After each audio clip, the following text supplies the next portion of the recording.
Hello everyone, welcome to CG let's grow channel. आज हम लोग हिंदी का पार्ट 5 इब्राहिम गर्दी इसको रीड करेंगे। पार्ट 5 इब्राहिम गर्दी, श्री वृंदावन लाल वर्मा। सन 1761 में पानीपत के युद्ध में अहमद शाह अब्दाली से मराठा हार गए। मराठों का सेनापति इब्राहिम गर्दी बंदी हुआ। वह अंत तक लड़ता रहा और घायल हो जाने के कारण पकड़ लिया गया। उस युद्ध में अवध का नवाब सुजाऊ दौला अहमद शाह अब्दाली की ओर से लड़ा था।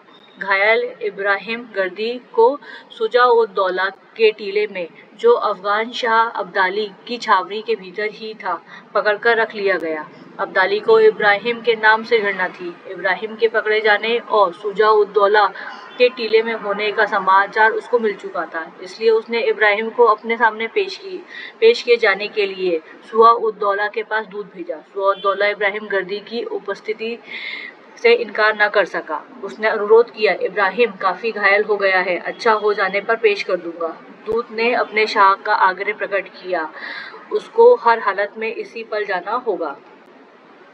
सुजाउद्दौला का प्रतिवाद क्षीण पड़ गया, फिर भी उसने कहा, इब्राहिम मराठों के 10,000 सिपाहियों का सेनापति था। इस समय वह घायल पड़ा हुआ है, कम से कम इस वक्त तो उसे नहीं बुलाना चाहिए। दूत नहीं माना। उसको अहमद शाह अब्दाली का स्पष्ट संदेश था।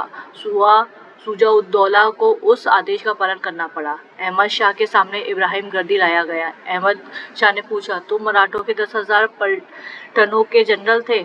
उसने उत्तर दिया, हाँ था। पहले तुम फ्रांसीसियों के नौकर थे? जी हाँ। फिर हैदराबाद के निज़ाम के यहाँ नौकर हुए? सही है। तुमने निज़ाम की नौकरी क्यों छोड़ दी? क्योंकि निज़ाम के रवैये को मैंने अपने असूल के खिलाफ पाया। तुमने फिरंगी जवान भी पढ़ी है? जी हाँ। तुमने फिरंगी जवान भी पढ़ी है? जी हाँ। मुसलमान होकर फिरंगी जवान पढ़ी, फिर मराठाओं की नौकरी की। खैर, अब तक जो कुछ तुमने किया उस पर तुमको तौबा करनी चाहिए, तुमको शर्म आनी चाहिए। घाव की परवाह न करते हुए इब्राहिम बोला, तौबा और शर्म? आप क्या कहते हैं? अफगान शाह आपके देश में आपके मुल्क से मोहब्बत करने और उस पर जान देने वालों को क्या तौबा करनी पड़ती है? और क्या आपके लिए सर नीचा करना पड़ता है? जानते हो तुम इस वक्त किसके सामने हो और किससे बात कर रहे हो? अहमद शाह ने कठोर वाणी में कहा, जानता हूँ, और ना भी जानता होता तो जान जाता, पर यह यकीन है कि आप खुदा के फरिश्ते नहीं हैं। इतनी बड़ी फतह के बाद भी मैं गुस्से को अपने पास नहीं आने देना चाहता। मुझे ताज्जुब है, मुसलमान होकर तुमने अपनी जिंदगी को इस तरह बिगाड़ा। तब आप यह जानते ही नहीं है कि मुसलमान कहते किसको हैं? जो अपने मुल्क के साथ गद्दारी करे, जो अपने मुल्क को बर्बाद करने वाले परदेशियों का साथ दे, वह मुसलमान नहीं। मुझको मालूम हुआ है कि तुम फिरंगियों के कायल रहे हो। उनकी शर्गिदगी में ही तुमने यह सब सीखा है। क्यों? क्या तुम नमाज पढ़ते हो? हमेशा, 5 वक्त। अहमद शाह के चेहरे पर व्यंग भरी मुस्कुराहट आई और आंखों में कूदा। बोला, फिरंगी या मराठी जवान में नमाज पढ़ते होगे? इब्राहिम ने घाव की पीड़ा दबाते हुए कहा, खुदा अरबी, फारसी और पश्तो जवान को ही समझता है क्या? वह मराठी और फ्रांसीसी नहीं जानता? क्या खुदा राम नहीं है? और क्या राम और रहीम अलग अलग हैं? अहमद शाह का चेहरा क्रोध से तमतमा उठा। बोला, क्या कुफ्र बकता है? तौबा करो, नहीं तो टुकड़े टुकड़े कर दिए जाओगे। मेरे इस तन के टुकड़े हो जाने से रूह के टुकड़े तो होंगे नहीं, इब्राहिम ने शांत किंतु दृढ़ स्वर में कहा। घायल इब्राहिम के ठंडे स्वर से अहमद शाह की क्रूरता कुछ कम हुई। एक क्षण सोचने के बाद बोला, अच्छा, हम तुमको तौबा करने के लिए वक्त देते हैं। तौबा कर लो तो हम तुमको छोड़ देंगे, अपनी फौज में नौकरी भी देंगे। तुम फिरंगी तरीके पर कुछ दस्ते तैयार करना।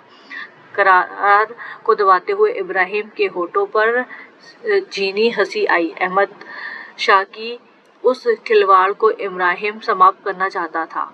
उसने कहा, अगर छूट जाऊं तो पुणे में ही फिर पलटने तैयार करूं और इसी पानीपत के मैदान में उन अरमानों को निकालूं जिनको निकाल ना पाया और जो मेरे सीने में धधक रहे हैं। अब समझ में आ गया, तुम असल में बुत परस्त हो। जरूर हूँ, लेकिन मैं ऐसे बुत को पूछता हूँ जो दिल में बसा हुआ है और ख्याल में मीठा है। जिन बुतों को बहुत से लोग पूछते हैं और आप भी, मैं उनको नहीं पूछता।